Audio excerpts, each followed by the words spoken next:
Log on, tune in, find out. Another good idea from Cambridge.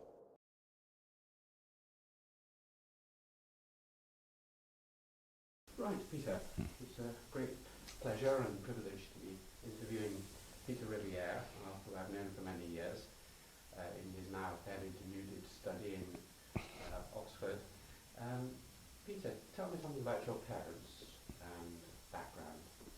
Well, my father, who was born in the 1890s, in fact was a soldier, very unfortunate timing of his birth. He fought through both world wars.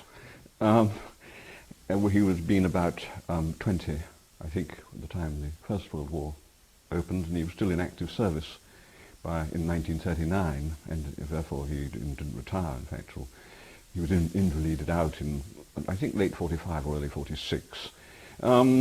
But I didn't actually lead a sort of soldier's child's life. In other words, I wasn't transported all over the place endlessly, because when I was born, he was actually stationed at Tidworth, and my parents had a house just south of Tidworth, and then he was moved, I think, to Aldershot or somewhere, but decided to keep the house where it was, and then the war came. So in fact I didn't sort of troop round after the colours like so many soldiers' children have done. My mother was of a Scottish background. Her father was MP for Helensburgh in the 1920s and was involved in shipping in Glasgow. He died, I think, about 2 weeks after I was born, in 1934, in January 1934. I think he died at the end of January 1934.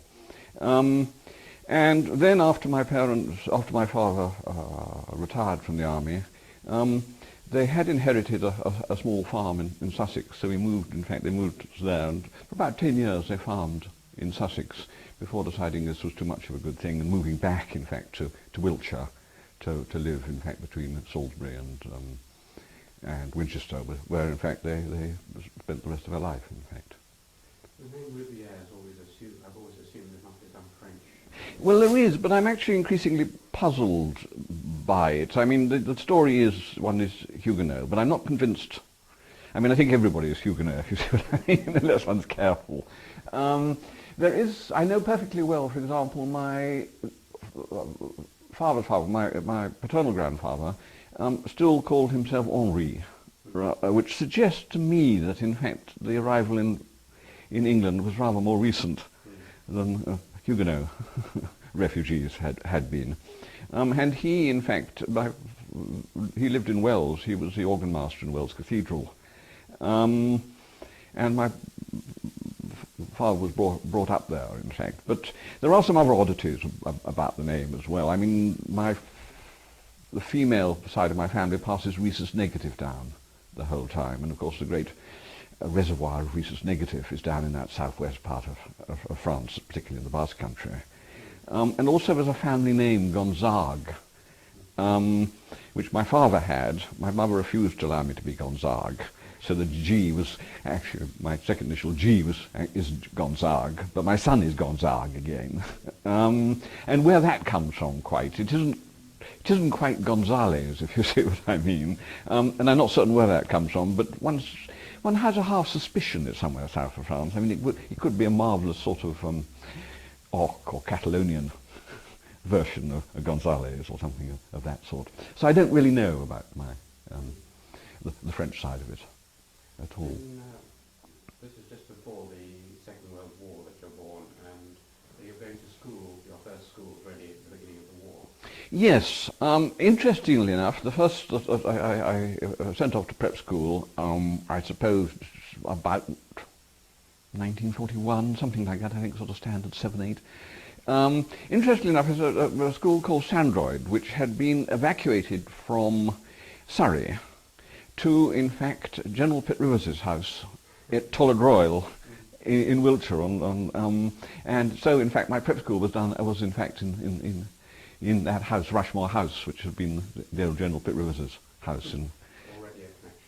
Already a connection, and of course one, in fact, was surrounded by these remains where he had, in fact, done all his original excavations in the area and was brought up, rushing up and down these various mounds scattered around the grounds. Yes, And I went on from there to Stowe, and then National Service in the Air Force. I did fly, but then, in fact, the normal way of having too many of something or too few of something else, I ended up as a navigator rather than as a pilot, which was quite fun. I think, in fact, in those days, they sort of went round and everybody who had actually got any equivalents of A-levels were immediately told to go and be navigators because they could write, and everybody else was left as pilots, or something like that. Anyway, there was 2 years in the Air Force before I went up to Magdalen, Cambridge. That's very nice. Was there anyone, quite often there's someone at school, one teacher or another teacher who inspires one. Was there anyone? Yes, there was indeed. I know his initials. I have no idea what they stand for. There's a man called A.A. Dams. Well, there's a man actually before that, in fact, in my prep school. They both taught me Latin, actually. Well, in the second case, Latin and Greek. I think in the first case, Latin and Greek, now I think about it. I'm sure I started Greek at prep school. He was the Reverend Harry Smith was the first one at prep school, who was really quite an inspiring teacher. He did have really quite a strong influence on me. And so did A. Dams at Stowe, in fact. Quite a strong influence. Encouraging you. Yes, encouraging me a great deal. And in fact, I sort of had a sort of fairly meteoric career at Stowe insofar as I think, in fact, I sat and took my, whatever they were called in those days, in 2 terms. Simply, I think, by his encouragement, in fact, yes. So, yes, I think those are the 2 certainly at school who influenced me most. And then when you went to Magdalen, what did you read? I, in fact, I was accepted to read geography, but I moved to Arcanant. I was actually, partly, I don't know why, but one just didn't think of it's like, one didn't know there was such a thing as Arcanant. Do you know what I think it's quite common even today that people don't know you can go to university and read anthropology, for example. Well, certainly it never crossed my mind, I think. And I'd done classics as whatever it was called, high school certificate, or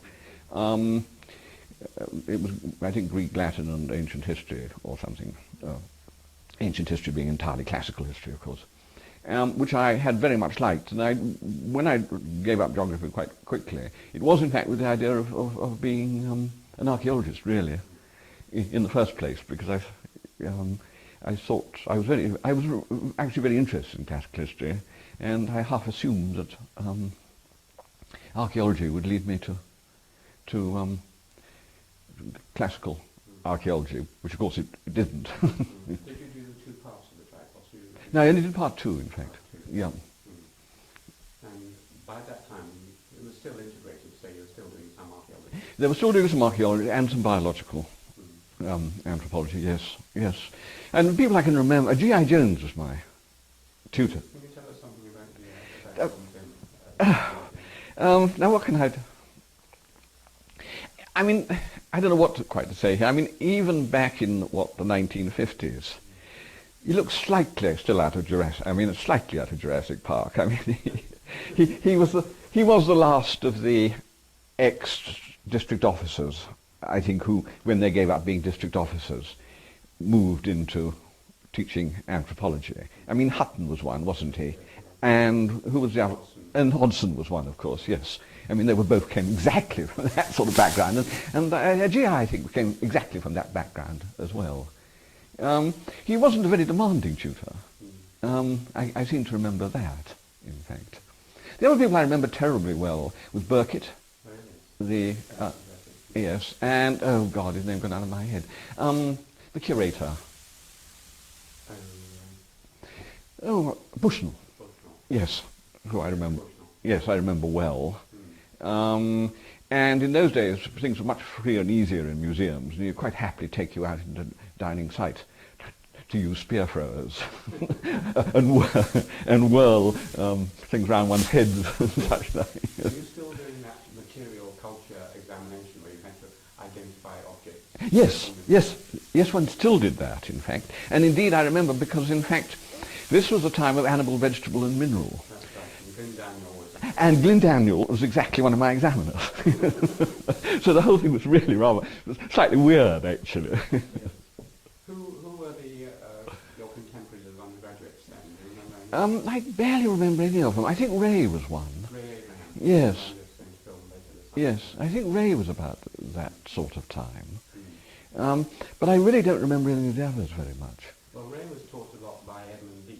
Did you come across Edmund? Virtually not very much, no. I can remember Meyer lecturing to us, all right. I filmed him too. What was he? Oh, more about West African kinship, I think.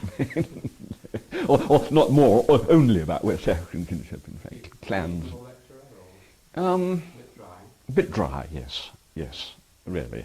And then when he came to give a merit lecture not that long ago here, I couldn't help being amazed by discovering, in fact, he illustrated with exactly the same pictures he illustrated, used illustrations back in the 1950s. And you know, it's a sort of time warp, suddenly seeing these slides again after. Was Rio Fortune there? Yes, he was. Yes, I forgot about Rio. Yes. But I'm not absolutely certain he was there the whole time, if you understand what I mean. I think he had one of his periods when he was taken away for a while. I rather think he wasn't there the whole time. Lecture you at all? Yes. It was repeatedly a very strange lecture. He was a very strange lecturer indeed, in fact. He was a very strange man altogether, really. But yes, I'm trying to think who else was. I can't think. Andy wasn't there by that time, was he? No, he was. Jack wasn't there by then. Oh, no, Jack was about. Hmm. Now, what would Jack have been doing, though? Did he have a research post for some time? He was Well, the African Studies Centre. well, I think that is what. That's because I know he was about. But I don't think I don't remember him going into any lectures of Jack's at all, in fact. Yes.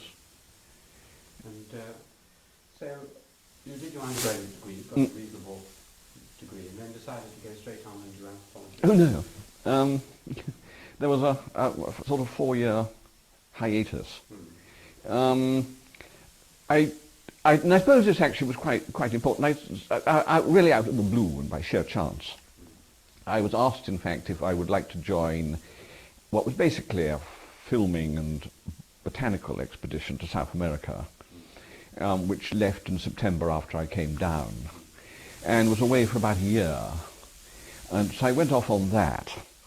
And I suppose that possibly geared me towards South America. And I actually met in Georgetown then for the first time Audrey Coulson, Audrey Butter she was then. And I met Audrey in Georgetown, and she had just come back, I think, from a bout of field work many years ago, and was in Georgetown. I talked with her for quite a long time. Anyway, I got back to this country, knowing that, in fact, that I was very interested in South America and anthropology, but I didn't actually terribly feel like, at the time, going back into academia. I think, in fact, I had something else I wanted to get out of my system. I used to have a fascination with motor cars, which you could barely get me into a driving seat any longer.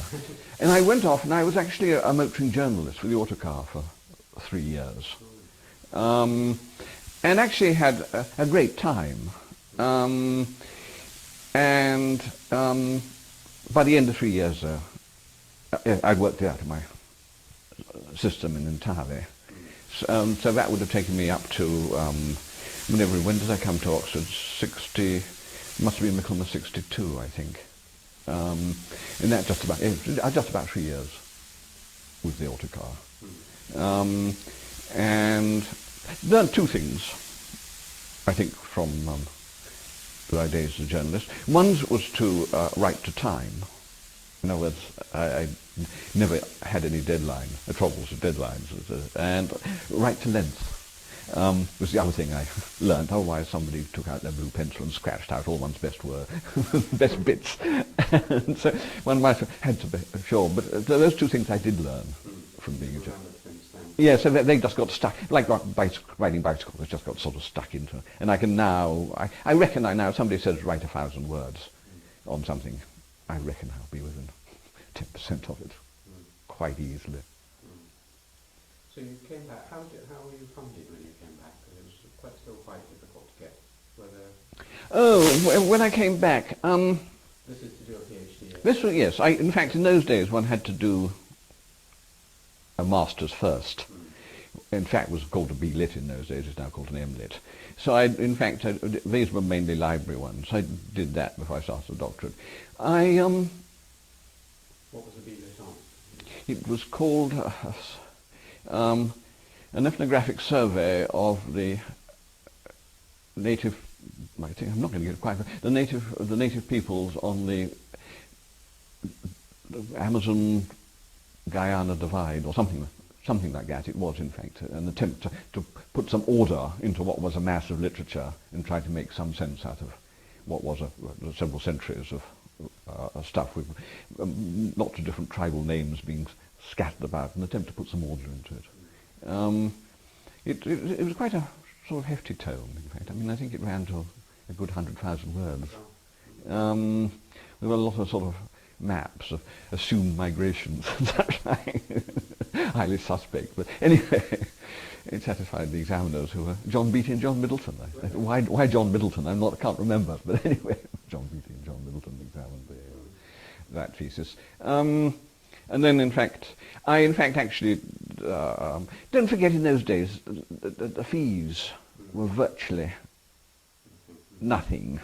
And I could, in fact, actually support myself. For my fieldwork, my initial fieldwork, I got a grant from an American institute called the Research Institute for the Study of Man in New York, which I think still exists. It wasn't particularly generous, but it was certainly enough to sort of cover airfares and costs, and living in the field cost virtually nothing anyway. So other than getting there and back, it wasn't expensive. And I think I'm right in saying that fees were incredibly low for graduate students. I mean, I think we were talking, £300 a year as a sort of figure that was the back of my mind. Although £300. You start multiplying it by inflation and such like, but even so, it's absolutely nothing compared with graduate fees today. You chose Oxford because of Audrey Coulson. It was Audrey Coulson. Also, in fact, one must remember at the time, and I can't remember if you remember this, Cambridge was not actually terribly interested in its graduate students. At all. I mean, and it really wasn't, even in fact, jumping ahead.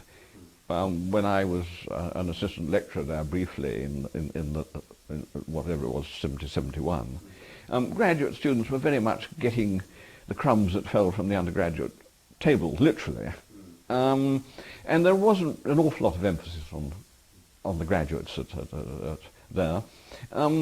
And in many ways, the Institute actually dominated graduate work. I mean, if you look at the number of theses and such like coming out at the Institute, it was sort of higher than all the other departments. And there were only about 4 departments actually doing graduate work anyway. I mean, I think SOAS, LSE, UCL, Cambridge and Oxford, I think, were the only graduate departments at all. And obviously Audrey was an influence, although Audrey was not my supervisor. Who was it? Rodney. Yes. I'm not quite certain how this was agreed. It was thought, I think, that I was anyway likely to get so much help from Audrey. And on top of which, you see, Audrey was in the Department of Ethnology and Prehistory. And to go into some of the background of that, I'm meant to be writing for the Institute's 100th anniversary in 2005, a history of anthropology at Oxford.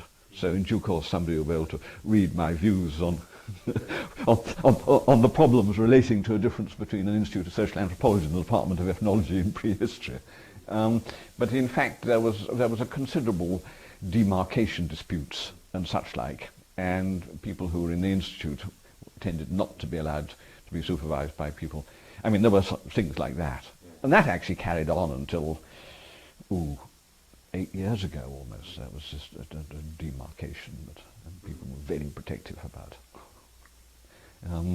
So Rodney in fact actually supervised both my masters and the doctorates, in fact. Yes. Can you say something about Rodney, the film?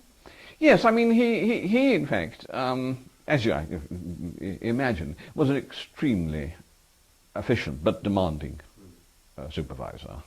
He read everything very carefully. He read everything extremely carefully and extremely quickly. I mean, in other words, you give him something and he'll come back very heavily annotated within 24 hours without fail.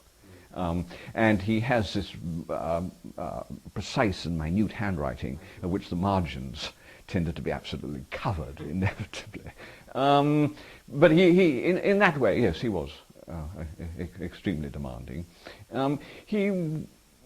If you let him, he probably could have did, in fact, I think on most people, have a very strong theoretical influence.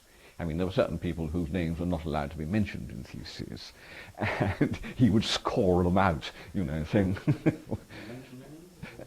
people like Murdoch or anybody like, yes, or Lounsbury or Scheffler or anybody like that would be. And certainly Schneider, and anybody like that was immediately. Mainly Americans, yes. Mainly Americans, not entirely. I'm trying to think, in fact, who else he perhaps might have had a thing again. There were not. He wouldn't. I think he'd let Meyer's name pass, but not with great enthusiasm.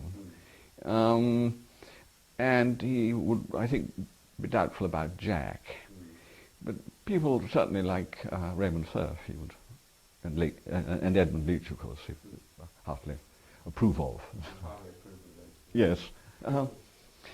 Yes, I mean, to some extent, yes, I mean, I think he tended, and I think, in fact, if you looked at the theses of all his students, you'd see, in fact, a very strong bias as a result of his supervision, in fact. And this is just the exciting period in the early 60s when Weber-Strauss's work, I don't want to overlap, are you going to talk a lot about this? Well, let's leave Weber-Strauss, but obviously this is a background. Yes. Even is translating some of his work and yes. so on.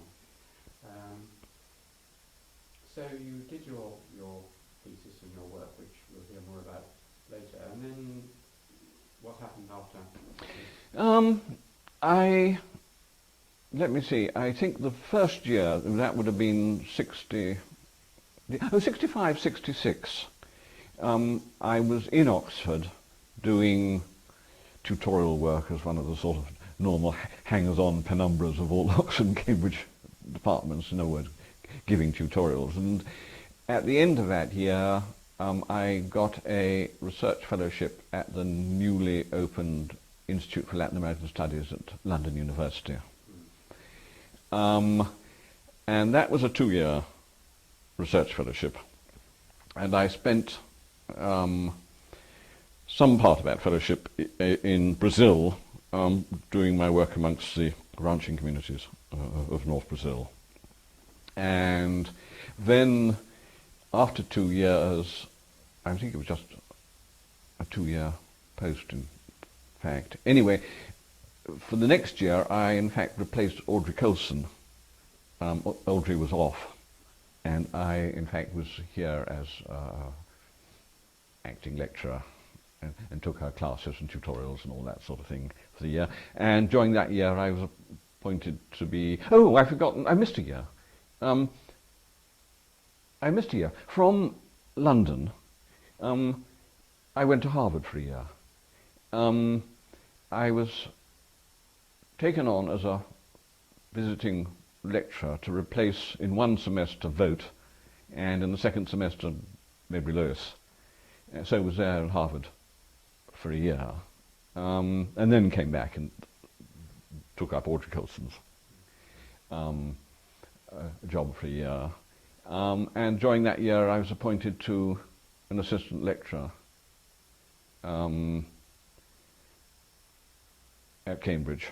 It was an assistant lectureship quite specifically in social anthropology of Latin America. And although I shared but did not use the room, because I don't think anybody used it, it was a room just at the top, at the first land, up the first flight of stairs. Yes. And it was... outside of the library.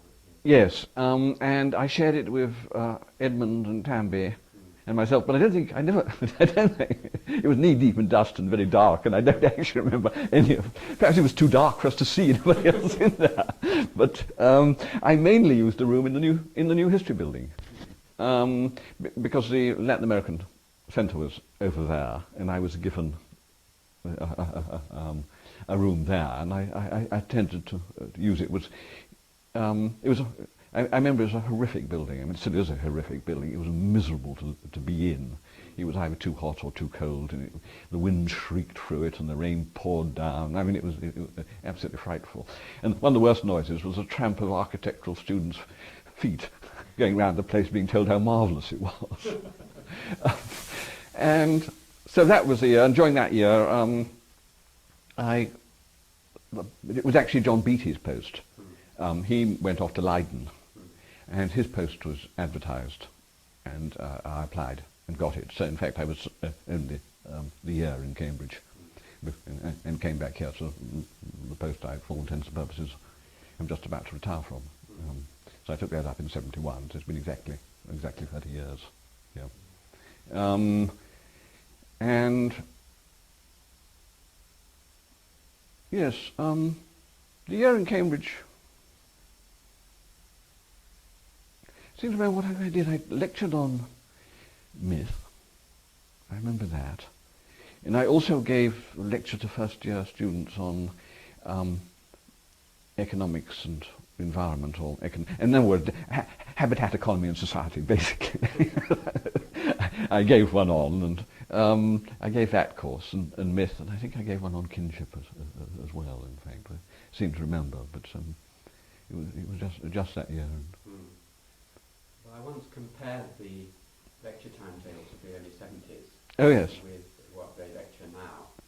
And at that time it was normal to give about 2 or 3 courses, each of 4 or 8 lectures. Yes. Now you're giving 5 courses of 8 lectures. Oh, really? Yes.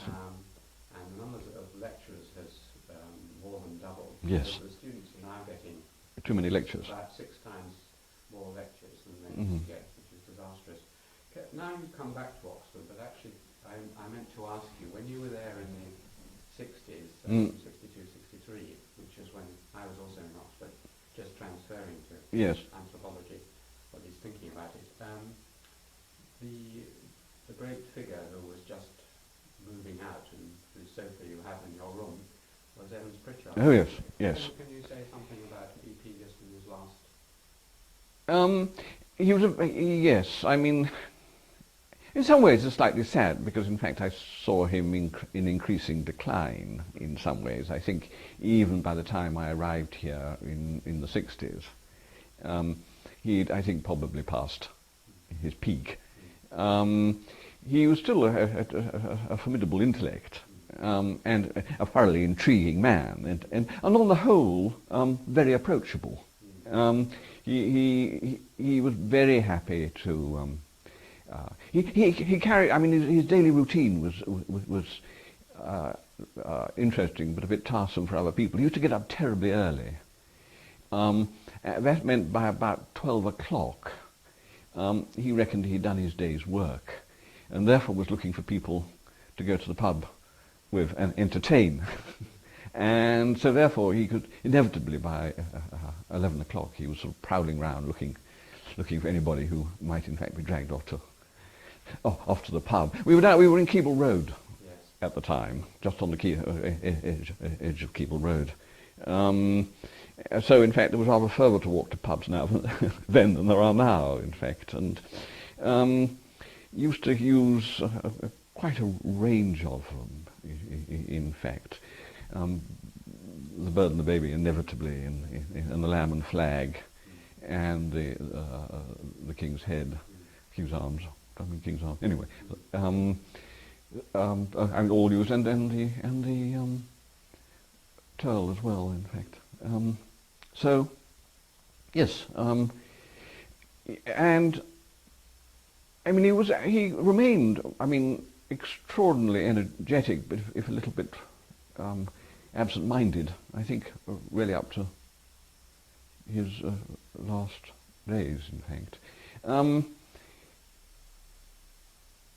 I know some people found him very difficult to cope with. I mean, his particular idiosyncrasies, and he could take against people in really rather unpleasant ways, in fact. Something I think which, a trait which I think Godfrey Linhart slightly inherited as well. That Godfrey could be unbelievably unpleasant to people for no obvious reason if he suddenly decided that he actually didn't like the way their hair was brushed or something like that, for no obvious reason anyway, that he wouldn't, and be very nasty indeed. And I think EP was sometimes a bit like that as well. I think one of the pities about, I mean, if EP had liked to, I think in the 1950s, gone out and got sufficient money to properly endow this institute, he almost certainly could have done. I mean, there's some evidence suggests that one or two of the big foundations were almost queuing up to give him money, and he just didn't bother ever to follow anything through. And there was little or no. I mean, the place was run in a quite incredibly lackadaisical manner. When I was appointed in 1971, I was the first person ever to be appointed to the Institute as a result of an interview. Before that, people had just been nominated. Frequently not even advertised. Well, I think not advertised, and certainly no interviews. And the people's names were just put forward, and rubber stamped by the faculty board, and then rubber stamped by the general board, which is quite startling, actually, if one thinks about it, compared with the sort of procedures one has to go through nowadays. And I suppose Edwin Ardner, I think, would have been the last person who was just appointed. And I was the one after that, and suddenly by that time there were investments and curriculum vitae and letters of reference and all sorts of things.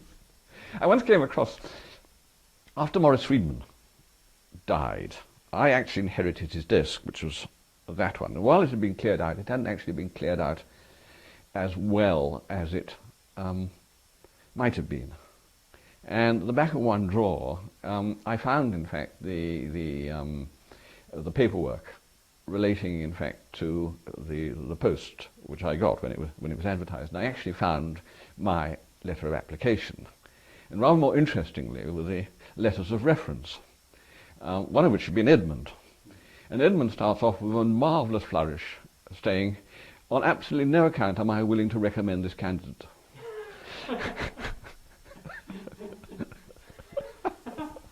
Which is a good way, it's a marvellous way to start.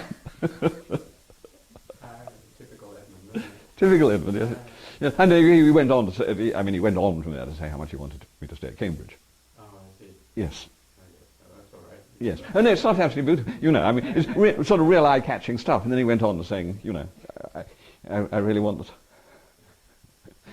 him here in Cambridge. Edmund, I don't know what you found with Edmund. I never really managed to have whatever you might call it, a professional conversation with him. We always did it in writing. And at Cambridge we passed backwards and forwards endless notes, mainly about Levi-Straussian myth analysis.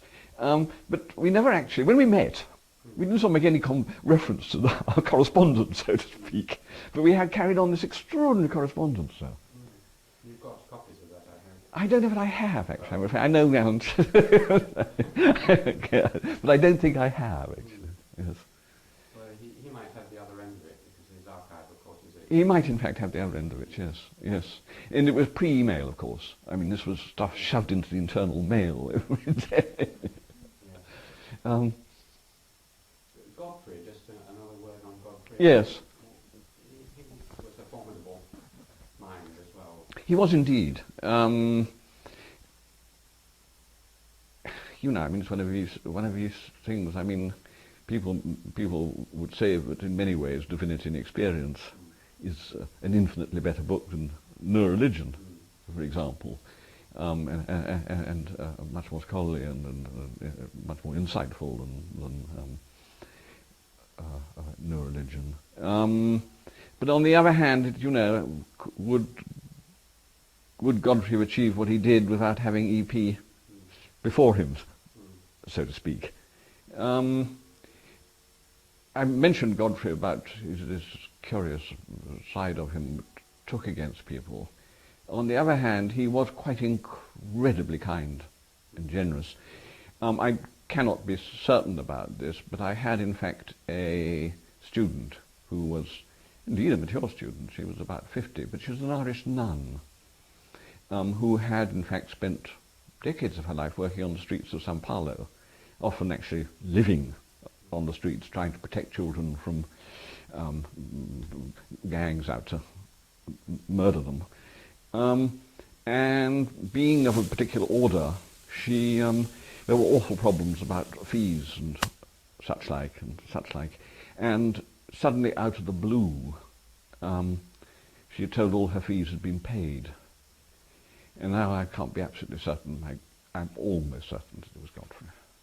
I mean, just happened. Nobody said anything. She'd just been told that the fees. And she was at Wolfson, and where Godfrey had been a fellow, and he knew her very well. And I suppose, in fact, it was part of Catholics keeping together or something like that. Although I got into awful trouble from Mary Douglas because I gave the address at Godfrey's funeral. And Godfrey had sung Latin Mass, and it had been one of his last wishes. And I did say in my address that, in fact, that to some extent Godfrey's religion belief had lapsed, and he had not been to Mass for a long time and such like. But as his service showed, he had returned to it. And Mary laid into me afterwards and said, "Nonsense. Godfrey went to Mass every Sunday, I know." And trying to assure Mary that was definitely not so, and that was impossible. She just refused to believe that he hadn't. Well, Mary Douglas herself was a pupil of EP, yes, it would have been. Well, I'm not certain, actually. Yes, I think EP, but I have a funny feeling that John Peristiani might have actually also. She was at Oxford, wasn't she? Oh, yes, she was. Yes, she's one of these people who changed her name. She's Mary Tew. And you find her earliest publications under Tew. Have you come across her? Did you come across her much? Or? Well, actually, she was one of my referees in 1971 as well, in fact. I got to know her well when I was at the Institute of Latin American Studies in London and was an honorary research fellow at UCL, yes. And I got to know her well then, yes. And the other person there was Ian Lewis, was it? Ewan Lewis, he must have moved off to LSE by then, I think. I mean, Darrell was still there as professor when Yes. A rather jovial, hale, well-met sort of fellow, with a great deal to say. Yes, extraordinarily pleasant, rather old school character, in fact. Yes, he didn't leave any sort of lasting impression on me, I must say. Yes. We were both sucked up, moving from the local scene to the national scene. We were both sucked up for some time into the Economic and Social Research Council. I think you were chairman, weren't you? Yes, yes. That committee.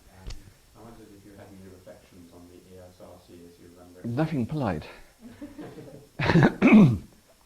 I mean, it always was an extremely odd organisation, to put it mildly. I think I had something like 12 years of it, and because I joined the Social Anthropology Committee on the SSRC and then became chairman of that committee. And then, if you remember, the SSRC was turned into the ESRC, and the subject committees were all abolished. And at that point, I was put as vice chairman of the research committee of the ESRC and on the international committee.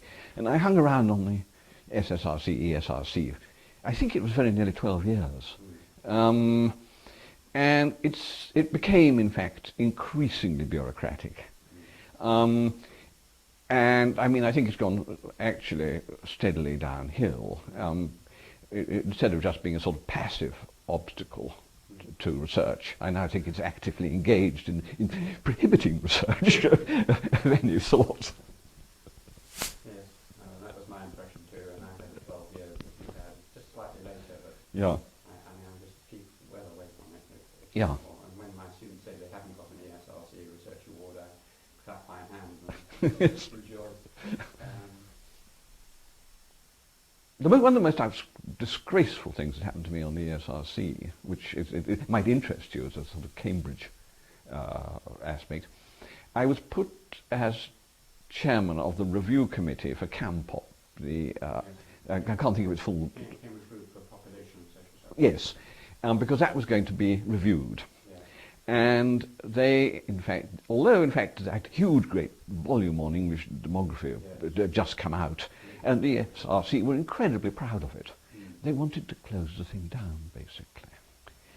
And I chaired this thing, and our findings were such that we said, this is absolutely absurd, it must continue, give it as much money as it needs, it's the best thing you're doing, etc.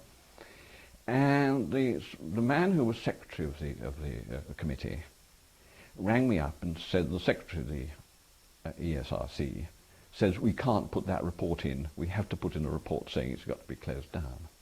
And I said, I am not going to do that. I will resign before I do that, and I'll ring up every member of the committee and recommend they resign as well. And they climbed down and let the report go through. But in the end it made no difference, because what basically happened was when it got to council, they declined to accept the report and turned the what was then I think it was called something, but they turned it into something else which had a unit which had a much shorter life and different sorts of funding and all sorts of things like that. But I mean, the sheer disgrace of actually going through this thing and then being told, in fact, we've got to gone through the procedure and then be told they had to recommend. Yeah, it was absolutely monstrous, the whole thing. Yeah. Someone else you mentioned about if Laura's going to deal with this person, David Maybury-Lewis. Oh yes. I've known David for many years and I'm very fond of him. He presumably overlaps with your interests. Yes, in some ways we sort of overlap. I mean, he was an undergraduate at Cambridge and then came here and was supervised by Rodney. And I first met David in a sort of Dr. Livingstone, I presume, sort of situation on the banks of the Rio dos Mortis in central Brazil. And yes, it would have been 1957, 58. And I think David then was doing a second bout of field work among the Chavanti. And then, in fact, I sort of knew him well, and of course, when the year I was at Harvard, he was there during the first semester, he was off during the second semester when I took over, but I got to know him well then. And he's through Oxford. He has sisters who live in Oxford, and he's quite frequently here, and I see him really, in fact, I saw him last month, I think, yes. And he, in fact, is now decided he wants to retire and has actually got a date for it. I don't know how, I think under normal American procedure he can go on as long as he wants, but I think even he's got a bit tired of it finally. Will he come back? Oh, I'm sure not. No. I'd be very surprised if he does. Well, I don't know, he's got a son who works and lives in London. The other son is still in the States. But I don't think so. No, I don't. I would be surprised if he did. And one of your younger colleagues in that area is my ex-head of department, Stephen Bugett. Oh yes, who's, yes. PhD examined, I believe. Yes. Have you had many dealings with Stephen? Oh yes. Stephen actually got the lectureship I gave up at Cambridge. I mean, he then became the assistant lecturer in that most studies. And I can't really think when Stephen and I paths crossed for the first time. He the year I was at Cambridge, he and Christine had just come back from Colombia, from the Barasana. And one of the things I remember so well was Christine giving a a departmental seminar. And she, inevitably, as people do talking about the Barasana, was on about anacondas. And the first question, I think, came from Maya, whose question went roughly like this: you don't mean to say that the Barasana really believe in all this nonsense about about anacondas? But yes, I mean, Stephen and Christine actually when I was on leave, actually took over my post here for a year. This was before she disappeared off to become a medic. Yes. She did 1 year, and then I think went off to become a medic, and another year I was off. It was Paul Henley, in fact, who took over. Yes, I mean, yes, Stephen's been a great friend for years and years, yes. And I examined both their theses in due course, yes. I was wondering whether we're just coming, I think, towards a natural turnover to the South American work, but whether you had any sort of reflections on the major changes in this 30 years or so since you've been lecturing, or even from the early 60s, the major changes in anthropology, either organisationally or theoretically, or the world into which young graduate students now come. You described the rather ramshackle appointments, the growing bureaucratisation of the SRC and so on. Is this the general trend? I think it's a general trend. The thing that strikes me about academic life in general, not particularly about anthropology, which has changed most, is the fact that I can remember a time when, at lunch, we used to talk about academic matters, and now we only talk about money. I mean, basically. Yes. This is the most startling thing, I think, that has taken place. But this has gone hand in hand, of course, with the extraordinary bureaucratization of the whole of academia. So we spend half our time explaining what we're doing in the other half, or justifying what we're doing in the other half of the time. It seems to me to be an extraordinary amount of time and effort that goes into justifying our existence rather than getting on with our existence. Has anthropology changed? I do slightly worry about where it's going sometimes. I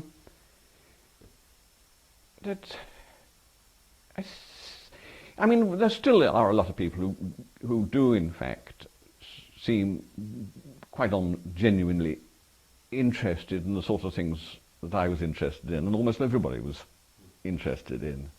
But there's an enormous amount of things which are getting very close to being NGO studies. I mean, a number of people who seem to be interested in working on Oxfam and fair trade deals and such like.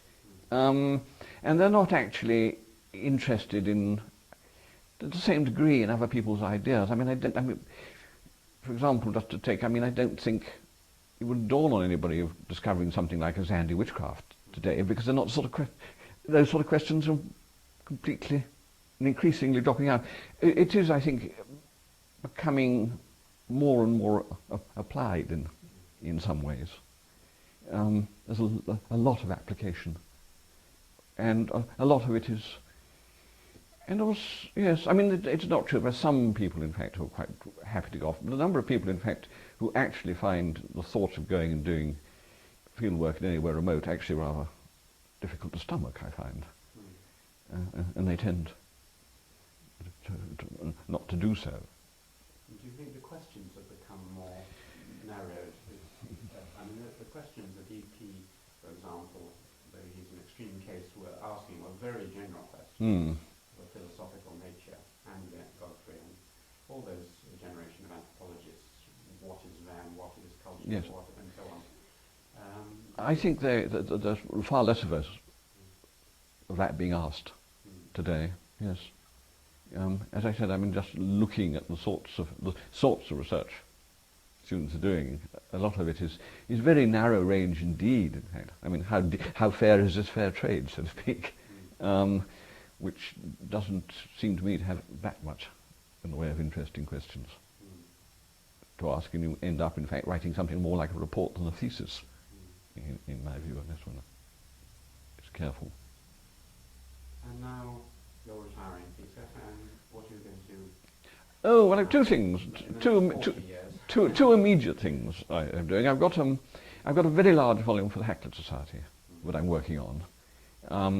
I can't actually work out how large it is, but we're talking about over 300,000 words. I mean, it's on that sort of scale. It's about halfway through, and I told the Hackett Society they can have it at the end of 2002, which I think is about right.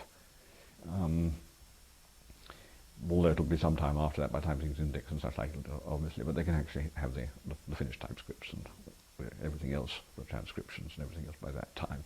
And that's on a man called Robert Schomburg, who was one of the 19th century scientific traveller who opened up the whole area I've done most of my work in, and did much of the early surveying, did the early surveying of the area. And after that, in time for the centennial celebrations, if celebration's the right word, of the Institute, I have agreed to do this book on the history of anthropology in Oxford, which will go back to the 1860s. The first anthropological society in Oxford is the late 1850s. And from then onwards there were constant attempts to try and get anthropology into, first of all, natural science honours school, and there's quite an interesting story to be told there, and of course the arrival of Tyler and the Pitt Rivers Museum and such like, and then the Institute actually being created in 1905, and the first exam sat for the first time in 1908. What was then the diploma, yes, which was still there, of course, until 10, 12 years ago. It was still called diploma, but nobody wanted a diploma by that time, so we turned it over to being a master. It'd be nice to have a copy of that one day alongside the tape. I was just wondering, I sometimes, obviously there are many other questions, if there'd been more time to ask, but was there anything that I've left out that you think would be nice to have been asked in relation to either your earlier part of your life or... I mean, the only thing I think which is it has clearly influenced my my academic career and such like, is that I mentioned sort of 12 years of the ESRC, but there has been an enormous amount of internal Oxford stuff as well, as chairman of faculty boards, being on the general board of faculties for 6 years, which spawns committees faster than any frog can, and those in fact had at times, the 6 years, I think, I mean, if you looked, I think, at my list of publications, or drew a graph, you could quite clearly see those years on the general board when there would have been a very sharp dip indeed. So that, in fact, there has been, and I think it's one of those things that once one becomes known as a sort of committee man, unless one's careful, it's very difficult not to go on being a committee man. And Vice Principal of Linacre? As Vice Principal of Linacre, which occupied about during term time a day a week. Quite a lot, but Wednesdays were almost entirely devoted to college business. But rewarding and enjoyable. Well, quite, yes. I mean, one was there slightly as a sort of backup, inasmuch as one had to go to all committees in case the principal dropped dead and one had to suddenly take over everything. So one was slightly there as a sort of understudy, as much as anything else. You were Vice Principal, at least towards the end, with my almost exact co-eval, Paul Slack. Oh yes. If there's anything about Paul Well, I chaired the search committee, which appointed Paul, and indeed we invited Paul to apply. Really? Yes, and which he did. And I think, in fact, it's been an extremely satisfactory choice. In fact, it's worked extremely well. He's somebody, in fact, who, as you know, is not only an incredibly good historian, but in fact also has had a very wide experience of the university at lots of different levels. And he was actually chairman of the general board for a while. In fact, he was when we appointed him principal, in fact. And then he's now a pro-vice chancellor in charge of libraries and museums and everything. So yes, yes, I think he's a fairly good choice. In fact, at the moment, I mean, if I was vice principal, if I had been vice principal at the moment, in fact, it would have been a much busier time because of his pro-vice chancellorship, and therefore having to look after one whole division of the university under its new administrative arrangements. The present vice principal is closer to an acting principal than just simply a stand-in. Well, you've done an enormous amount administratively for anthropology and also for Latin American studies, which you mentioned. So perhaps we can now thank you very much indeed and turn, after a little break, to Latin American topics. Right. Thank you very much indeed, Peter.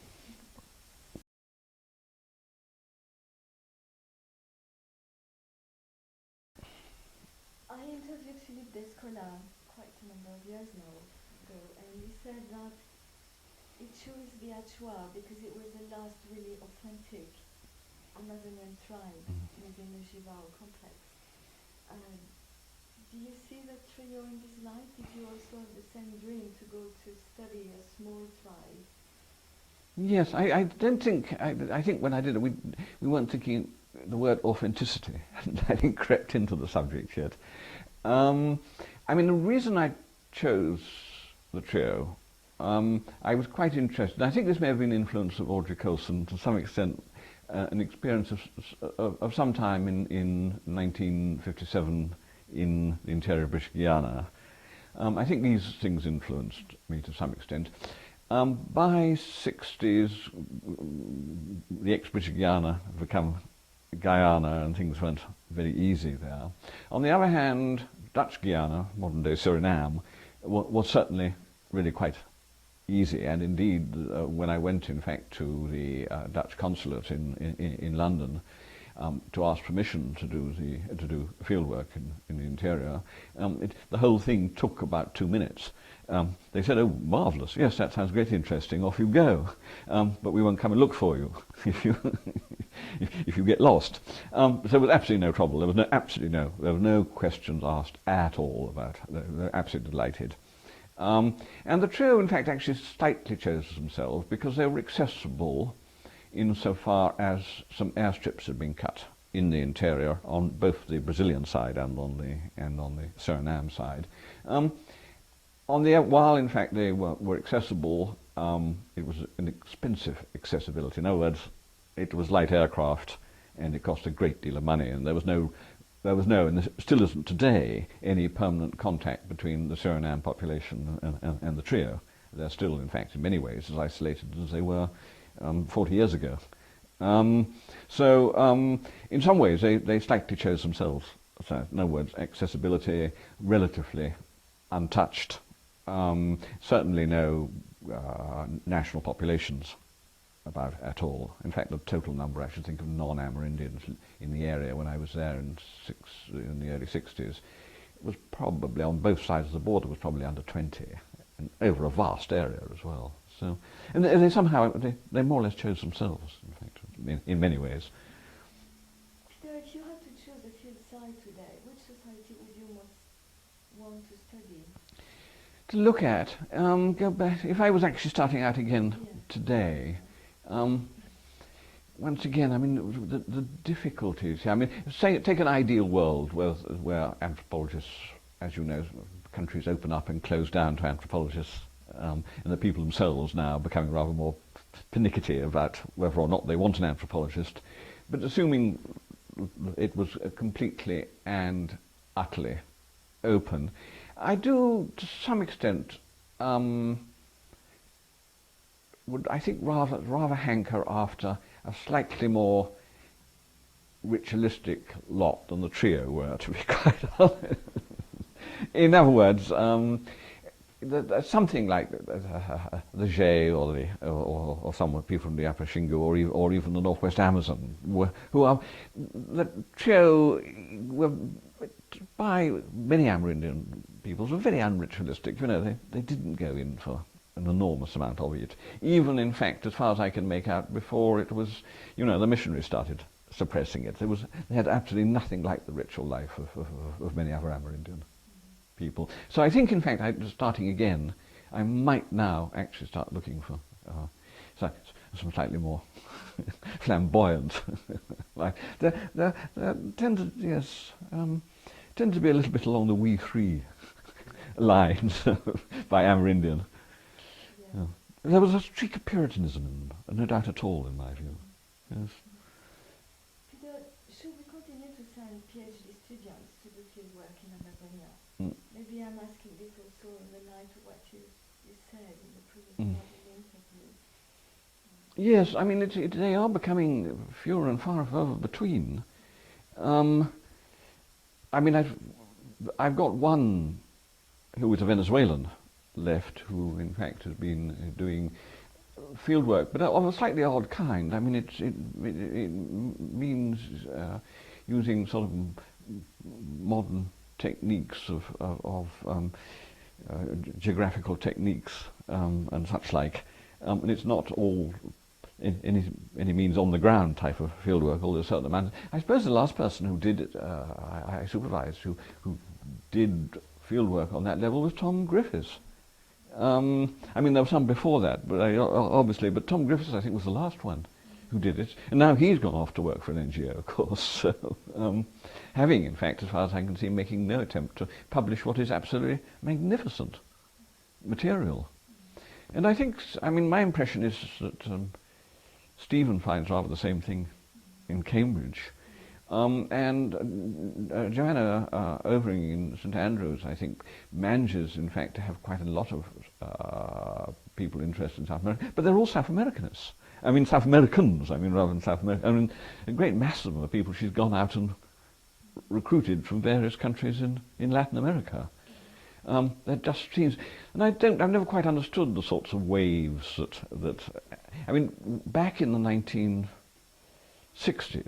there was an enormous enthusiasm for Amazonia and such like, and then it sort of drifted off, and I think it got to Nepal and then went further east to Japan, and I'm not certain, and now, in fact, to some extent, I'm not certain where it is, but you can see fashions going on.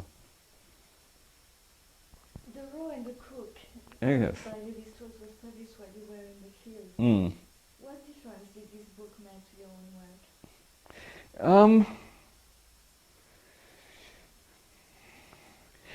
Yes, I'm trying to think. Obviously, it had quite an impact. Although, once again, I'm trying to think when I actually would have first read it. I must have read it soon after I got back from the field. I certainly didn't read it in the field. Nor, in fact, unfortunately, was that those marvellous volumes of the two Danish anthropologists, Niels Fock and Hans Uda, published until after I got back. Nor, interestingly enough, was the Goldman's Cubeo, you see, which didn't come out, in fact, until I got back. I mean, if you start looking back at the time I went, previous to that, the literature on Amazonian peoples was extraordinarily thin. I mean, the modern ethnography for Guyana was Gillen, I mean, to all intents and purposes, which is amazingly old-fashioned stuff. And elsewhere you had to go around looking at people like Nimoendaju and such like interesting stuff. But I think, in fact, something like Goldman and the Cubeo really set. Do you want an anecdote about Goldman and the Cubeo? After I was back from the field in 64, I wasn't at all well, and the local GP couldn't find anything, and I was sent off to the hospital for tropical diseases in London for them to do tests on me, and one was, in fact, I was in there, and there was a sort of day room where people who were just having tests done were dressed and sat around and such like, and I, in fact, took the Coupé into there to read, and I was sitting reading the Coupé, which was the first time I had read it, and this woman came up and said, "Are you an anthropologist?" And I said, "Yes." And she said, "Oh, well, I'm Rosemary Firth." And it was my first meeting with Rosemary Firth. Rosemary Firth was also present when I had my first ever attack of malaria, which, in fact, we sat down to lunch. And between the point of sitting down and trying to get my first mouthful of soup into my mouth, I just couldn't do it. It just went like that. It was quite yes. So that's all going like that at the end of the table. Anyway, sorry. Yes. No, there was a remark. Oh, I've got it miles away from the question of the influence of the mythologiques. I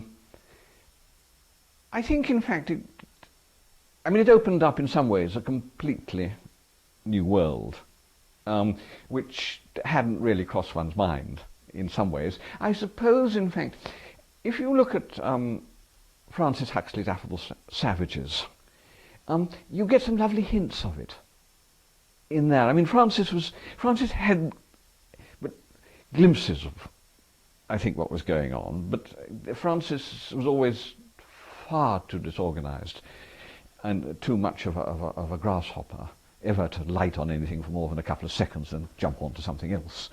So he never really, beyond Affable Savages, actually, I think. But you can see in Affable Savages he's getting to it, and he's beginning to understand something of what is going on there. But I think, in fact, it suddenly made one think about the world of the Amerindian in a completely different way. I mean, I think my first and my first foray into sort of the Levi-Straussian stuff is that piece of mine on blowguns and hair tubes and such like, yes, which dates from I think I gave it from the first time at a conference when I was actually in my year at Harvard, so it had been 68, 69. So, I mean, Levi-Strauss was beginning to look at hair tubes and blowguns in a way that I certainly wouldn't have done in pre-raw and cooked days.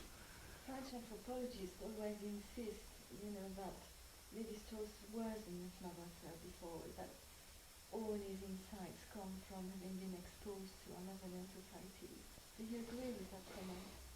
No, I think almost certainly not. I mean, he's such a terrible ethnographer. I mean, that little book on the Nambukwara is totally incomprehensible, in my view. It's one of the most problematic pieces of ethnography, I think, in South America. I mean, you virtually never see anybody. I mean, nobody ever uses it. I think it's quite unusable. No, I don't. I honestly don't think it was. I mean, I've been very surprised if it was a result. I don't think his contact was ever long enough, and I don't think he ever. I mean, he only spent a very limited time with the Bororo, for example, and not much longer with the Kagwa heave, really. And I mean, that brush with an Nambukwara band was quite quick as well. I mean, there really wasn't, and so he couldn't have actually, I think, grasped it. I think it was pure intellectual power, in fact, of looking at these at Amerindian myths and asking himself, well, these things must mean something. They appear to be simply just so stories with all sorts of animals doing curious things and such like, but there must be something behind it. And I think this is really, I think it was his pure intellectual power that did it, rather, in fact, than any clues he picked up from anything an Amerindian said. How would you characterize the impact that Levi-Strauss' work has had on British anthropology, but also on the South Americanist in British anthropology, social anthropology? Yes, to take the first question, impact on British anthropology, I think there are two things there. There is, in fact, shall we say, the whole debate, which I think is well fizzled out by the end of the 60s, on kinship and the elementary structures and such like, which dominated to some extent an awful lot of anthropology in the 1960s. You know, I mean, it was a period when nobody could conceivably give a seminar without putting a kinship terminology on the board before it was, you know, I mean, it was that sort of period. I think there was a wider one, which in fact was almost certainly the conduit for it was Edmund Leach. But this, of course, raises questions whether or not, in fact, Leach's structuralism was genuinely Leachian, and how far Levi-Strauss has that influence on Leach. I think it's rather difficult to tell. Certainly, their aims are very different. I mean, just these remarks of Leach's, you know, about 2 days of the week I'm a structuralist and 2 days a functionalist, and I don't know what I am the other day, sort of thing, is very very obvious to him. And to him, structuralism is quite clearly a tool to being a better functionalist in many ways, which is certainly not what Levi-Strauss would dream of seeing his structuralism as being about at all. And I think, in fact, I mean, one of the best bits of, once again, one ought to start Steve in this, or Christine. I mean, in their respective books on the Badasana, what is the main influence? Is it Leach, their supervisor, or is it Levi-Strauss? I mean, it's very difficult to tell, I think. The end is Leachian, because in fact what we're doing there is using our structuralism to tell us more about the Badasana, which is, as I said, not really what Levi-Strauss's aim is. That's much too narrow-minded for any Levi-Straussian. And what about Nidal and Levi-Strauss? Well, one has to go back to the kinship part of the 1960s and the whole arguments about prescriptive and preferential marriage systems and such like. I mean, I don't think, I might stick my neck out here, I would be very surprised indeed if Rodney had ever read much of the Mythologiques. I really would be very surprised. And I'm sure, I can't think of anywhere where he refers to them or indicates any influence by them. But there's just a possibility. I mean, you know, he and Levi-Strauss ended up by having a sort of enormous row, did you? And Levi-Strauss's photograph, which used to be on his desk, had its face turned to the wall. I mean, this was an argument over whether or not what Levi-Strauss meant by prescriptive systems, and Levi-Strauss rather came down on the anti-Needham side, although in fact I think it made a great deal of nonsense of a great deal of his work by doing so. I mean, I do actually side with Rodney on this. But so in fact, if you think that, I mean, I suppose that debate about prescriptive systems and such like did get us somewhere, but it exhausted itself in the end, I think. And I don't think beyond that Levi-Strauss had much influence on Needham, to be quite honest. At least that's my impression. Now, if you do want a book where I think, in fact, it's an extremely good example of where there's a very strong influence, is Peter Gow's recently published book, where, in fact, he takes up and reworks again the whole of Levi-Straussian notion of hot and cold societies in, I think, a superb and sophisticated way. And that's a very interesting and has produced, I think, an extraordinarily subtle and clever analysis of Pyrrho material going back as far as Pete can trace it back, in fact. I've heard Terry Turner some years ago, you know, saying that Levi-Strauss is dead, so to speak, and such like. But I think there is, in fact, a point in anthropology where we tend, in fact, to absorb our last theoretical positions. So in other words, they no longer become theoretical positions, they just become standard part of the armoury, so to speak. I mean, I defy anybody to write an ethnography without being functionalist. I mean, I don't see how it is actually possible to be, but nobody really says we're functionalists any longer. But I mean, I deny anybody to write a sensible ethnography which isn't based on some idea of functionalism. And I think, in fact, structuralism has been absorbed, particularly South American ethnography, will never actually free itself from the Levi-Straussian influence. And this, of course, raises, I think, other interesting questions about, in fact, is how far is Levi-Strauss's structuralism Amerindian thought? I mean, I suppose that comes back to the question, but I don't think Levi-Strauss got it from the Amerindians. He actually discovered it in Amerindian material, but I do actually think that a lot of Amerindians are full-blown Levi-Straussian structuralists.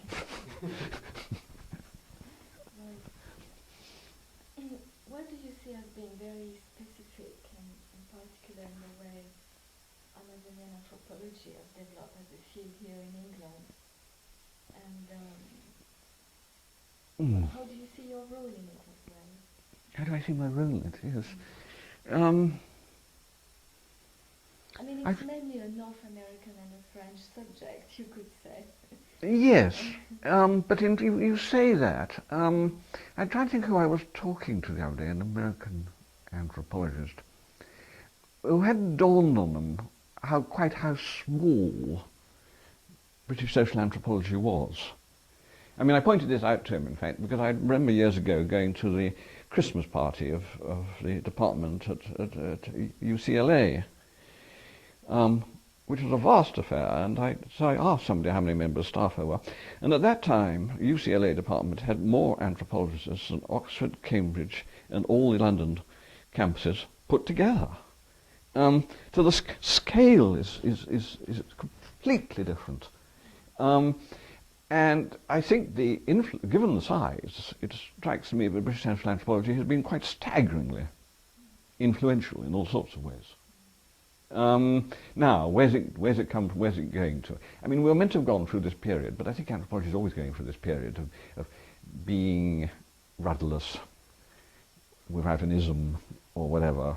But I am not certain about this, because I think you've got to make a distinction here between what people stand up and say in conferences, and actually what is being produced in monographs. And it strikes me that if one starts looking at the monographs, they are in fact frequently getting, I mean, there's no doubt at all, the questions often being asked are increasingly clever and subtle, and our understanding of these things is growing, and the way we approach them is in fact becoming increasingly sophisticated in many ways. But I think one needs to go and look at the sorts of monographs that remain. I mean, if you look, in fact, shall we say, at the Oxford series, much of it is on the whole, fairly high-class ethnography, and much of it which allows or pays very little attention to the most recent ism, is my impression. There's not a great deal of sort of fashionable theoretical bolting on of ideas in many of those books. So I think there are sort of two levels here. I think there's an enormous froth blowing around on the top, and underneath it a continuation of actually fairly solid work. Right. Okay, to retake the second part of my question, you told me one day that if you were to rewrite today Individual and Society, you would write it very differently. Could you expand on that? Yes, I think I would. In fact, I had this embarrassing situation that when the Portuguese translation was being prepared, I was asked, in fact, whether I would do a new preface or forward to it. So I solemnly wrote down And I found, in fact, when I'd written it, I'd actually written a long piece on why this book wasn't worth reading any longer. So I quickly had to rewrite it, suggest why it might be worth reading. So that gives you some clue, in fact, that in fact I would rewrite it. I actually think, partly because I think the main thing that has happened, which I think is absolutely invaluable, has in fact, and one can come back to Levi-Strauss, who in fact introduced the idea and then in fact I think got it all wrong, was the idea of house and the refocus on the house as an analytic category. I mean, I think Levi-Strauss went off the rails when he started talking about house societies, and this seemed to me sort of the reinvention of Crow-Omaha societies as sitting somewhere between elementary and complex, and house societies seemed to fit into the same sort of evolutionary mould.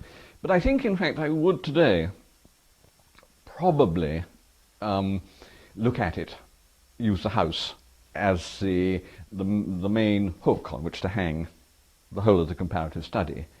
And by doing it this way, it would allow me to actually incorporate something which I was, 2 or 3 reviewers pointed out that I had not actually confronted, and that was the whole cultural problem with cultural similarities and variations through the area. And if I had taken the house, I could have actually done that. So that's what I would have done. It would have allowed me, in fact, by using the house to incorporate both the social and cultural aspects of the area, which I think is probably my main failing.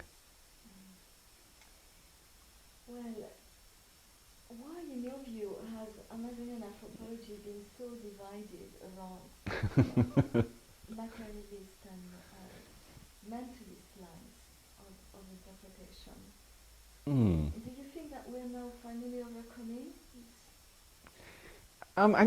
position, maybe? Yes, I think when you talk about the materialist, one must remember that was almost entirely an American homegrown civil war.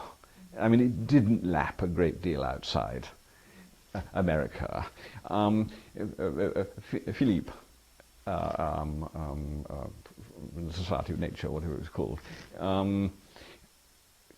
gave, in fact, one of the few European contributions, which is infinitely more sophisticated than any American contribution, and as far as I can see, has been completely and utterly ignored in America.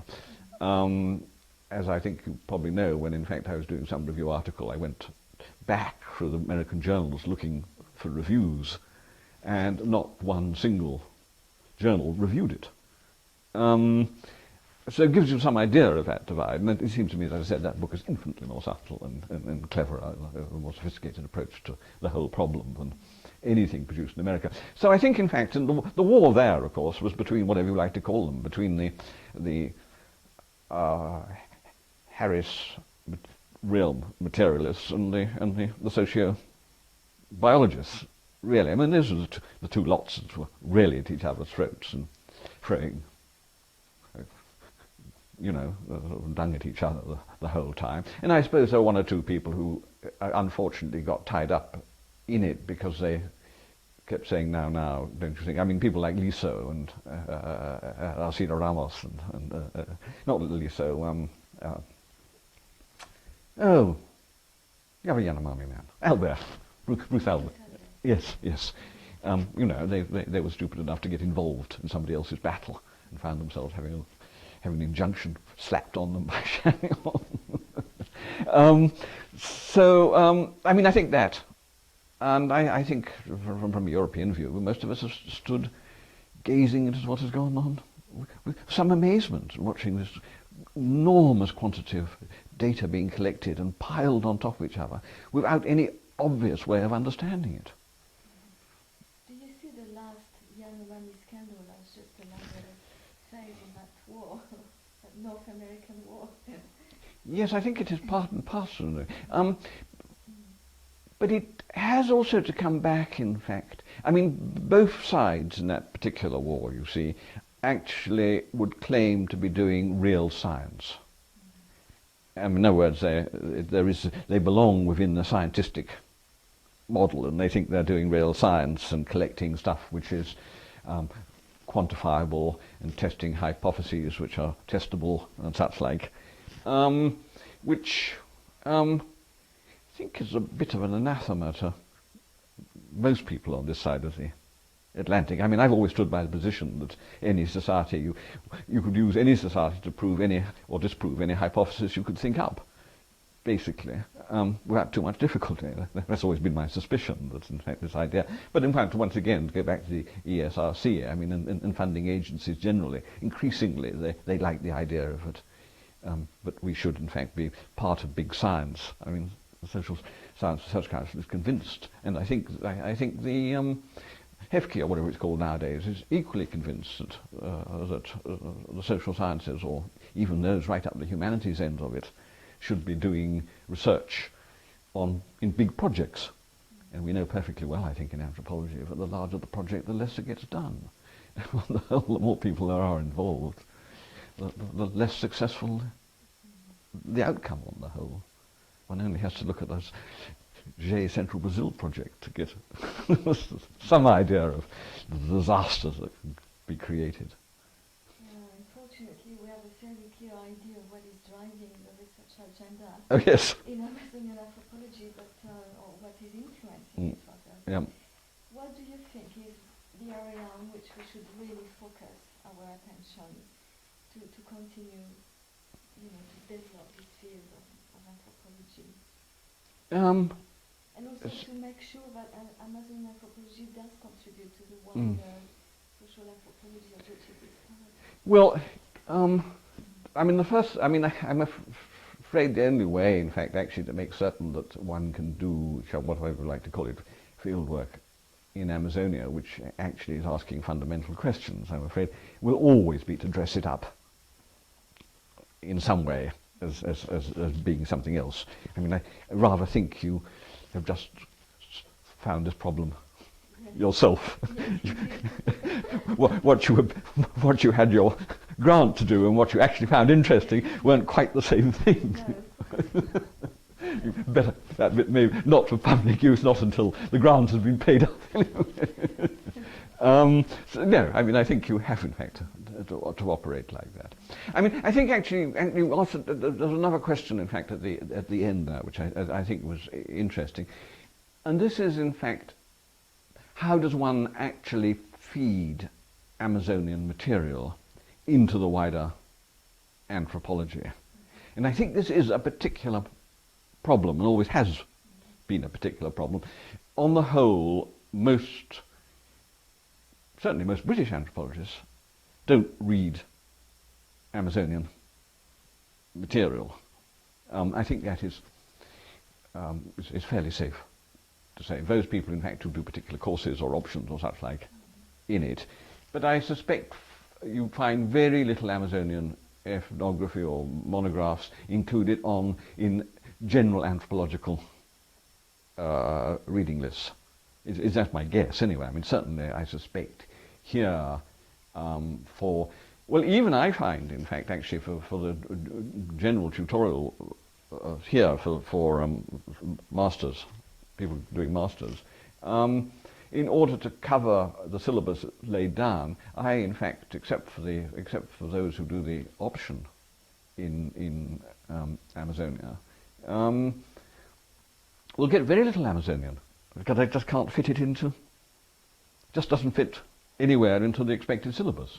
In fact, I mean, this is odd, especially given. I mean, this past year, I think, in fact, more people did the Amazonian option than any other option. I mean, out of the 20-odd people who sat the MSc, 8 did the Amazonian option, and there is actually a genuine curiosity about it, but none of them seem to be very interested in actually taking it very much further. I mean, they were intrigued and interested, but I think not intrigued and interested enough to see that whether the only one who did had already committed himself to working in the Middle East anyway, and had learned Arabic and such like, and he had doing it just out of curiosity, I think.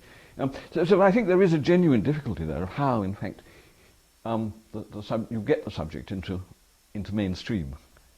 And the other thing is, of course, that I think this is another perhaps a problem here, is that as increasingly anthropology's got closer to home, less and less relevant do people think this sort of material is to their interests.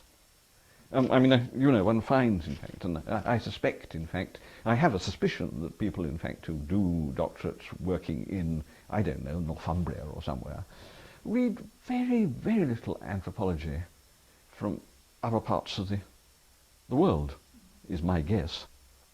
In other words, one of the things that is potentially stultifying, unless one is careful, is that anthropology, for its theoretical development, depends very much indeed on the ideas of the people who you've been working among.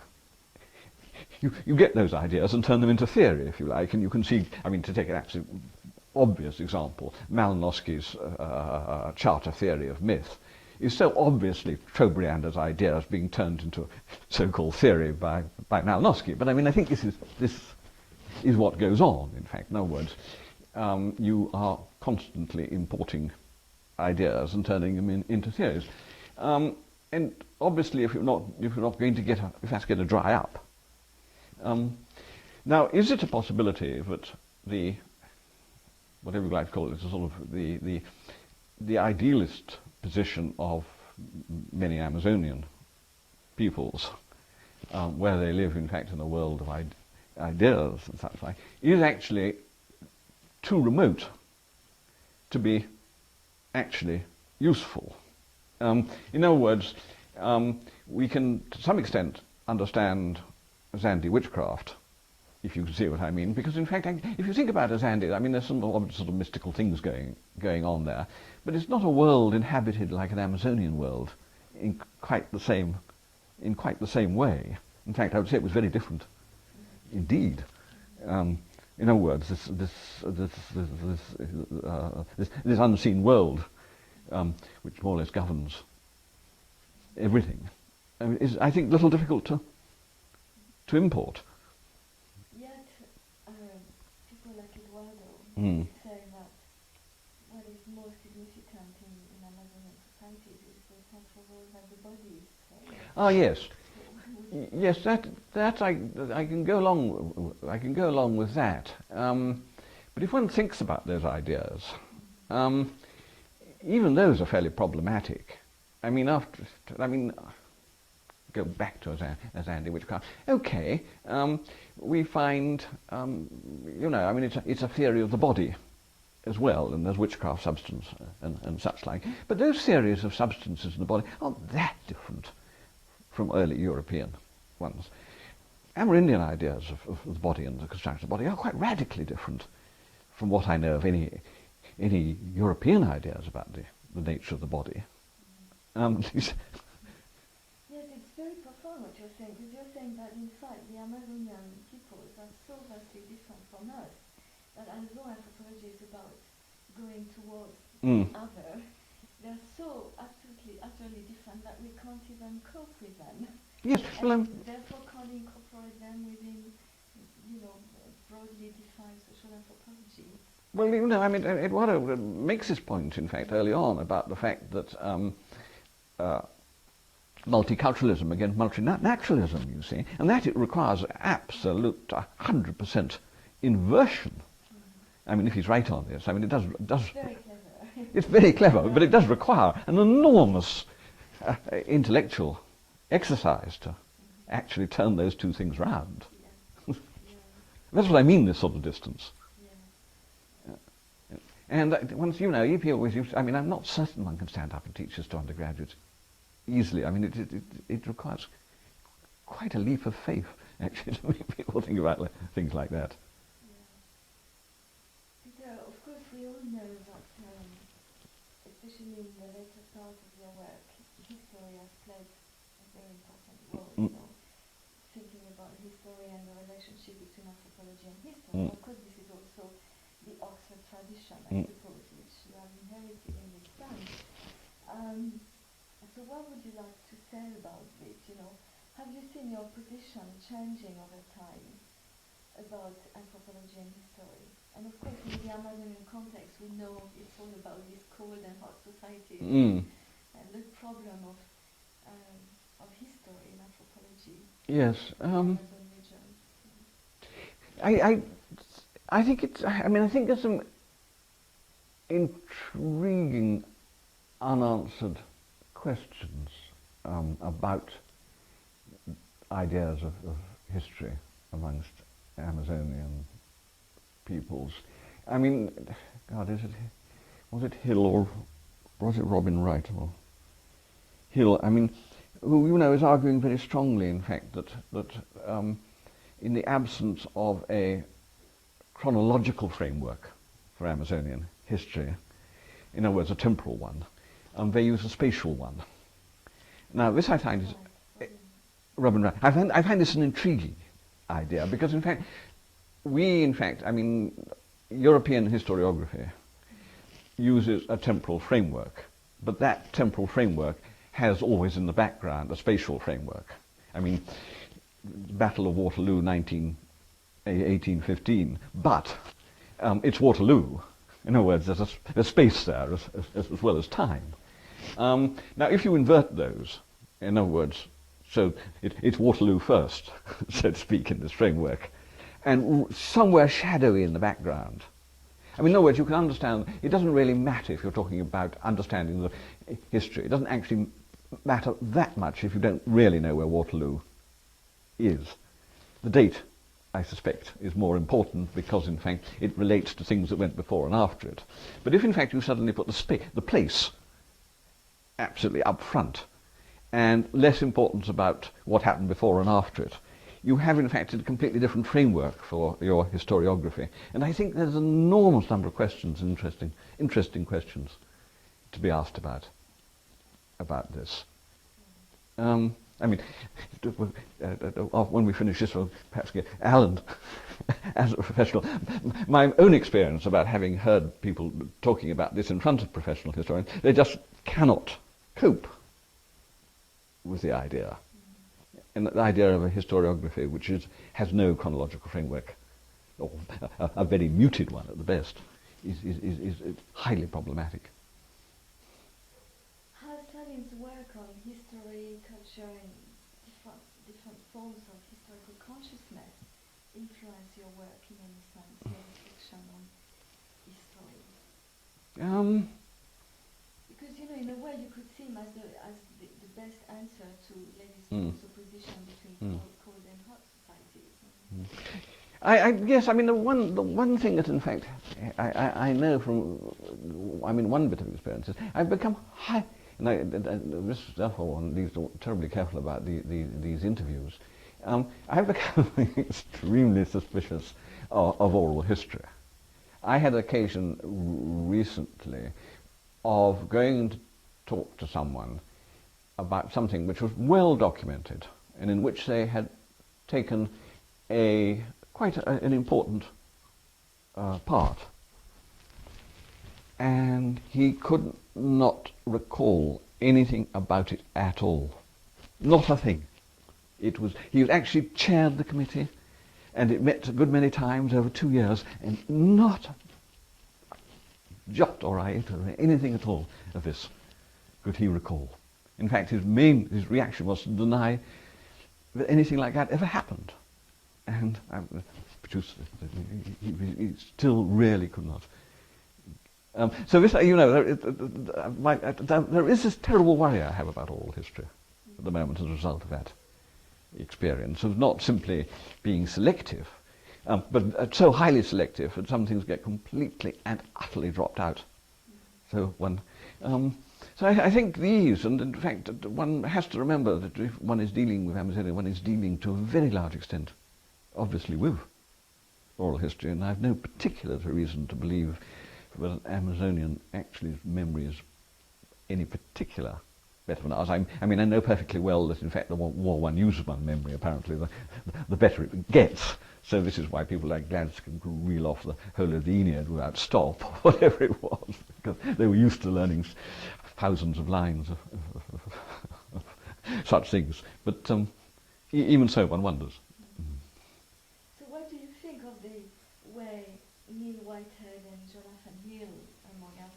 our historicizing anthropology, Amazonian anthropology, through the historical, putting the historical lens basically on the impact of the conquest. Mhm. Yes, I sometimes wonder if Neil doesn't try a bit too hard with his analyses. I mean, I sometimes not left feeling not totally convinced by what's come out of what he has said. It's all very clever, but I sometimes remain a little bit feeling that I sometimes actually, wish he'd get his hands dirtier, if you know what I mean. There's a slight sense of floating around, a little bit above the the dirty facts, so to speak, that worries me.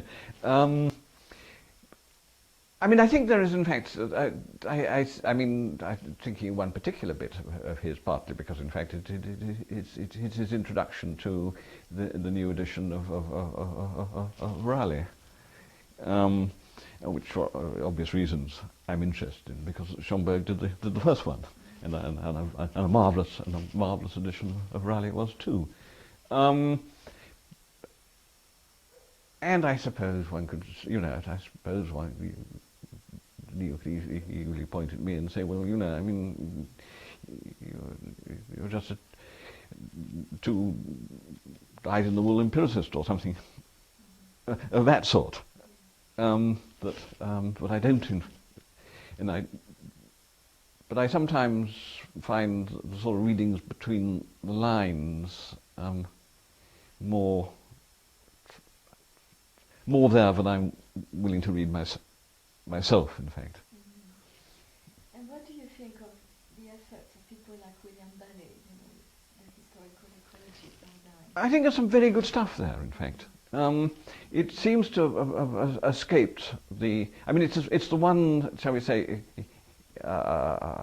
school which touches on ecology in the States, which hasn't got swept away in excesses of any sort, and so far has managed to avoid making any ridiculous and excessive claims about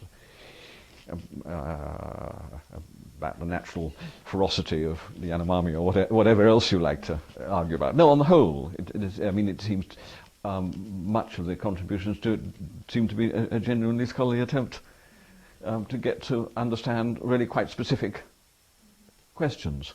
And it's not, in fact, deterministic in any particular way. I mean, I think this is one of... I mean, the other two approaches we talked about are entirely deterministic, as far as I'm concerned. They're like a great sausage machine. I mean, whatever you pour into them, you crank the handle, you know what's going to come out the other end. I mean, there's no doubt about that. Historical ecology does seem, in fact, to be very much more open-minded to what, in fact, the results are going to be, and also, in fact, fairly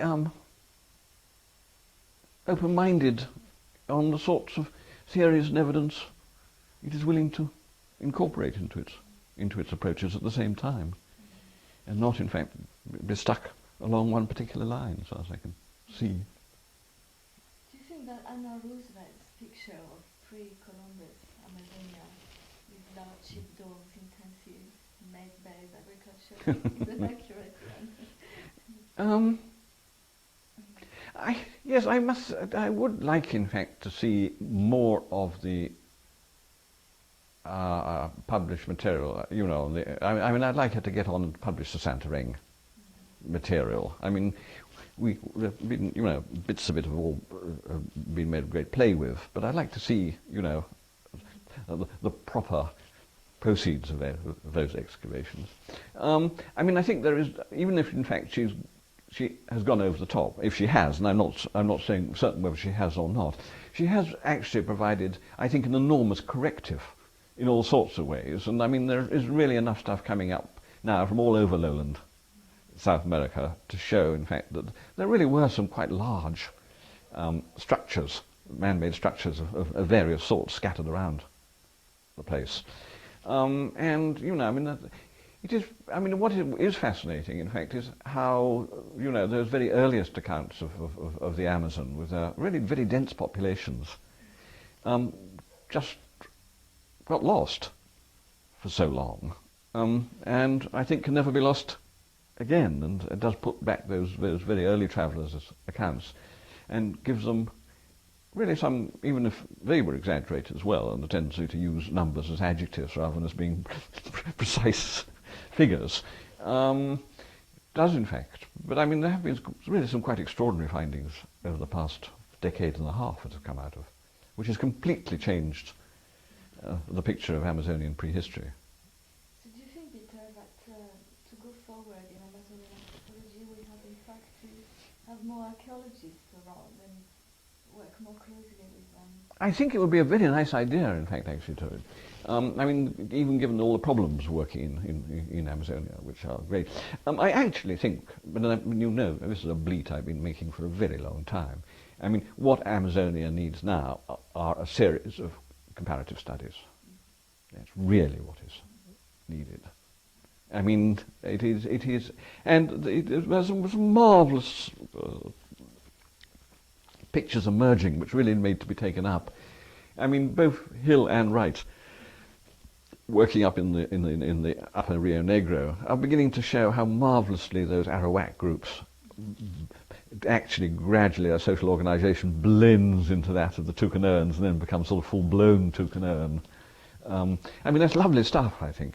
And there are studies like that, and why you can't get a decent study going of the Xingu, which is actually crying out, and a proper one of the Zhe, not a sort of bickering between covers, which dialectical society roughly represents. What kind of history and or anthropology comes into your current work on Schomburg then? Well, this is rather odd. I mean, I'm not. I mean, the Hacklet Society likes almost as much annotation as it does text, although it's going to be difficult because the text in this case is the best part of 250,000 words, and if they want another 250,000 words of annotation, they're in real trouble. But I mean, it is actually, I'm using an awful lot of my anthropological knowledge for the annotation, and expanding on odd remarks and odd things that Schomburg says and we now know much more about and such like. So in fact, I think it would be very difficult, in fact, for somebody without an anthropological background to do it. Perhaps, in fact, one ought to have a team of it, because what I'm struggling with at the moment is 19th century botany. And I'm learning quite a lot of 19th century botany at the moment, which is quite interesting.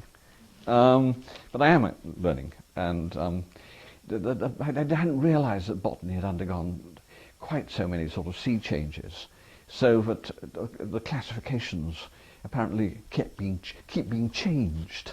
So, the Latin names you use for a plant back in the 19th century have been changed at least twice since then, as far as I can make out. I mean, it's quite extraordinary, the degree of swapping about that has gone on in botany. And so, in fact, I'm busily engaged in learning to be a 19th century botanist at the moment.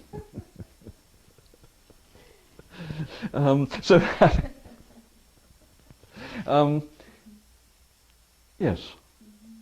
There are certain things, yes, I never understood, in fact. My first real, any length of historical work was that piece of Absent-Minded Imperialism, that one.